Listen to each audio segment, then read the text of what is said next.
নমস্কার বন্ধুরা, আজ আমি রান্নাবাটিতে বানাবো সব রকম সবজি দিয়ে খিচুড়ি। সবজিতে নিয়ে নিয়েছি গাজর, বিম কড়াই, ফুলকপি, মটরশুঁটি, মুসুর ডাল আর চাল। চলো তাহলে বানানোটা শুরু করি। প্রথমে একটু তেল দিয়ে তাতে একটা একটা করে সব সবজিগুলো ভালো করে ভেজে নিচ্ছে। ছোটোবেলায় আমরা সবাই এরকম রান্নাবাটি খেলতাম বলো। এখন বড় হয়ে গেছি, শুধু স্মৃতিটাই রয়ে গেছে। সবগুলো ভেজে তুলে নিয়েছি। একটু জিরে ফোড়ন দিয়ে সবজিগুলো আরেকবার ভেজে জল দিয়ে দিয়েছি। তারপর যখন সবজিগুলো ফুটে গেছে তখন চাল আর ডাল তুলে দিয়েছি।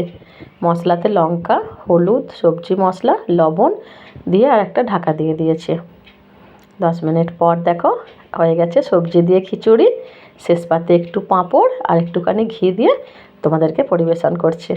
কেমন লাগলো অবশ্যই জানিও কিন্তু। আজকে টাটা।